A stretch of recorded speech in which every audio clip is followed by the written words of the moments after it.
அஸ்ஸலாமு அலைக்கும் வரஹ்மத்துல்லாஹ் ஷேக். வலைக்கும் ஸலாம் வரஹ்மத்துல்லாஹி வபரகாத்துஹு. ஷேக், இன்னொரு கேள்வி வந்திருக்குது. என்னென்னா, கணவன் தன்னுடைய மனைவி மீது, உள்நாட்டில் தான், இந்தியாவில் வெளிநாடுகளில் இருக்கக்கூடிய கணவன் ஊரில் இருக்கக்கூடிய தன்னுடைய மனைவியின் மீது தன்னுடைய பஞ்சாதியின் மீது சில நேரங்களில் அது ஊர்ஜிதப்படுத்தப்படாத சந்தேகம் வருது. சந்தேகம் விவாகரத்து வரையும் போயிடுது.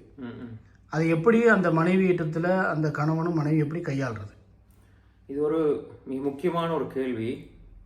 இந்த கேள்வியை பொறுத்தவரையில் அதிகமாக வெளிநாட்டில் இருக்கக்கூடிய கணவன்மார்களுக்கு இந்த மாதிரியான எண்ணங்கள் சிந்தனைகள் வாரது என்பது அவர்களுடைய சைடில் இருந்து பார்க்கும்பொழுது ஒரு நியாயமானதாகத்தான் இருக்குது. ஏன்னா அவங்க வேலைக்கு போவாங்க, காலையில் 7 மணிக்கு போயிட்டு திரும்ப மாலையாகி 5, 6 மணி, 7, 8, 10 மணி கூட ஆகலாம். வரும்போது அந்த வேலையில் அவங்க ரொம்ப ப்ரெஷராக ரொம்ப கஷ்டப்பட்டு வேலை செஞ்சு யாரோடையும் பேசுறது இல்லை, மனைவியோட தான் பேசுவாங்க. அந்த நேரத்தில் கோல் அடிக்கும்போது அவங்க ஆன்சர் பண்ண மாட்டாங்க, சிலர் அவங்க தூங்கியிருப்பாங்க. இப்போ கணவன் சைடில் இப்படி ஒரு அழுத்தம் இருக்குது, இப்படி ஒரு பிரச்சனை இருக்குது. இந்த நேரத்தில் அவங்களுக்கு இந்த மாதிரி சந்தேகமான எண்ணங்கள், இந்த மாதிரியான கோபங்கள் வாரது அவங்களோட சைட்ல இருந்து பார்க்கும் பொழுது ஒரு நியாயமாக அவங்க கருதினாலும் மார்க் அடிப்படையில் அது பிழை. இப்போ நாங்கள் உண்மையிலேயே கணவன் ஒரு அத்தியாவசிய தேவைக்காக வெளிநாட்டுக்கு வந்தாலும் மனைவி நல்ல மனைவியாக இருந்தால் அவங்க கற்பை பாதுகாத்து கொள்ளணும், அவங்க ஒழுக்கமாக இருப்பாங்க. பெரும்பாலும் அதிகமானவங்க ஒழுக்கத்தோடு தான் இருக்கிறாங்க, இல்லை மாஷா அல்லாஹ். ஒரு சிலர் முன்ன பின்ன இருக்கலாம், தவறுகள் இருக்கலாம். அதை ஒரு சிலரை வச்சு பொதுமையாக எல்லாரையும் சொல்லிவிட முடியாது. அதனால வெளிநாட்டு கணவன் மனைவி மீது எல்லாம் அதிகமாக சந்தேகம் கொள்றாங்க, அதிகமான சந்தேகத்தை எப்படி சந்தேகம் படுறாங்க என்று சொல்றதை நம்ம ஏற்றுக்கொள்ள இயலாது. ஏன்னா அவங்களோட சைட்ல, மனைவிமார்களுடைய சைட்ல இருந்து நம்ம யோசிக்கணும். அவங்களுக்கு வேலைகள் இருக்கும், தனியாக ஒரு குடும்பத்தை ஹேண்டில் பண்றது, பிள்ளைகளை பார்க்கறது, சமைக்கிறது, ட்ரெஸ்ஸை துவைக்கிறது, அதே மாதிரி அவங்களுக்கு வேலைகள் நிறைய இருக்கும், அப்பா கவனிக்கிறது பார்க்கறதுன்னு சொல்லி இருக்கும். அப்போ 1-2 சந்தர்ப்பங்களில் கோல் எடுக்கும் பொழுது ஆன்சர் பண்ண இல்லை என்பதற்காக நாங்கள் அதிகமாக கோவப்படுறது, அதிகமாக அவங்க மீது குற்றச்சாட்டுகள் அள்ளி போடுறது, சந்தேகம் கொள்றது மிக தவறான ஒரு விஷயம். அல்லாஹ் குர்ஆன்ல சொல்றான், யா அய்யுஹல்லதீன ஆமனு இஜ்தனிபு கஸீரம் மினத்-தன் இன்ன பஅத-த்-தன்னி இஸ்மு வலா தஜஸ்ஸஸு வலா யக்தப் பஅதுக்கும் பஅதா. அப்படி அல்லாஹ் தஆலா சூரா அல்-ஹுஜராத்ல சொல்றான். அதுல நீங்க அதிகமான எண்ணங்களை நீங்க தவிர்த்து கொள்ளுங்க.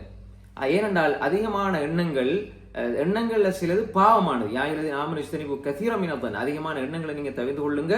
அதே மாதிரி எண்ணங்களில் சிலது பாவமானது என்று கூட அல்லாஹ் தஆலா குர்ஆன்ல சொல்றான். எனவே நாங்க அதிகமாக தவறான எண்ணங்கள், தப்பான எண்ணங்கள், தப்பான அபிப்பிராயங்கள் மனைவி மீது கொள்ளக்கூடாது.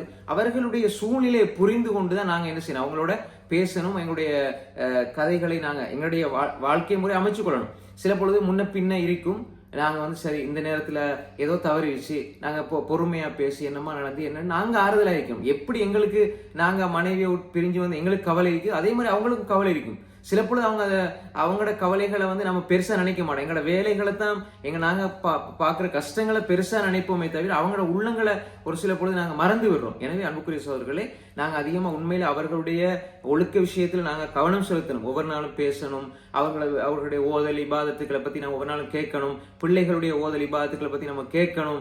அதே மாதிரி ஒரு சில சந்தர்ப்பங்கள் அவங்க எங்களுக்கு ஆன்சர் பண்ண இல்லை, அல்லது வேறு யாராவது பொறாமைக்காரர்கள் அவங்கள பத்தி தப்பா சொல்லும் பொழுது வீணான சந்தேகங்களை கொள்வதெல்லாம் நாம் அதை முற்றுமுழுதாக தவிர்த்து கொள்ளணும். ஆனால் இந்த இடத்துல வீட்டில் இருக்கக்கூடிய மனைவி மக்களும் அவங்களும் ஒழுக்கமாக அவங்களுடைய ஒழுக்கத்தை பாதுகாத்து பேணுதலாக இருக்கணும். அதே மாதிரி கணவன்மாரும் அவங்களுக்கு நல்ல நசிஹத்துகளை பண்ணணும், அவங்களுக்கு டைம் கொடுக்கணும், அவங்களோட அன்பா பேசணும். வேலையில உள்ள கஷ்டங்கள் பிரச்சனைகள் இருக்கும் தான், ஆனா குடும்பத்துக்கு நாங்க சந்தோஷமா இருக்கணும், அவங்களுக்கு அன்பா பேசணும். உங்களோட சிரிப்புக்காக, உங்களோட 4 வார்த்தைகளுக்காக உங்களோட பிள்ளைகள் எதிர்பார்த்துருப்பாங்க. என் வாப்பா முகத்தை பார்க்கணும், வாப்பாட ஒரு வார்த்தை பேச்சை கேட்கணும், வாப்பாட ஒரு சிரிப்பை பார்க்கணும். நம்ம எடுப்புல அம்மா கேசும் பொழுது புள்ள பக்கத்துல பார்த்துட்டு இருக்கும், அம்மாக்கு திட்டும் பொழுது, அம்மா கண்டன மாதிரி நாங்கள் வார்த்தைகளை விடும் பொழுது புள்ள பார்த்துட்டு இருக்கும். அந்த பிஞ்சு உள்ளமும் அந்த நேரத்துல பாதிக்கப்படும். எனவே நாங்க இயலுமான அன்பாக, மென்மையாக, பொறுமையாக அவர்களோட நாங்க நடந்து கொள்ளணும். அதே மாதிரி அவங்களுக்கு நசியத்துக்கள், உபதேசங்களை பண்ணணும். நல்ல முறையில அவங்கள ஒவ்வொரு நாளும் அவங்கள பத்தி விசாரிக்கணும், விவாதத்துக்களை பத்தி விசாரிக்கணும், குடும்ப விஷயங்களை விசாரிக்கணும்.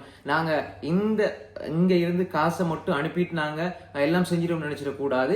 எங்களுக்கு மேலதிகமான கடமைகளும் இருக்குது. அந்த கடமைகளை செய்ய நாங்கள் கடமைப்பட்டிருக்கிறோம். அதே வேளை நாங்கள் வீணான சந்தேகங்களை தவிர்த்து நாங்கள் அவங்களுடைய விடயத்தில் அதிகமாக கவனம் செலுத்தி இன்னும் அன்பை வலுப்படுத்தி ஒன்றாக சேர்ந்து ஒரே குடும்பமா ஒன்றா வாழ்றதுக்காக 2 பேரும் துவா செஞ்சு அப்படியான ஒரு நிலைமையை நாங்கள் அல்லாஹ்விடத்துல கேட்டு நாங்கள் அவர்களோட வாழ்றதுக்கு பிரார்த்தித்து கொண்டு நாங்கள் இங்கே இருப்போம் என்றால் நிச்சயமா அல்லாஹ் தஆலா எங்களுக்கு மத்திய அன்பையும் ஒரு புரிந்துணர்வையும் ஏற்படுத்தி ஒன்றாக அல்லாஹ் தஆலா எங்களை சேர்த்து வைத்து மீண்டும் நிம்மதியான ஒரு வாழ்க்கையை தருவான். அஸ்ஸலாமு அலைக்கும் வரஹ்மத்துல்லாஹி வபரகாத்துஹு. வலைக்கும் அஸ்ஸலாம்.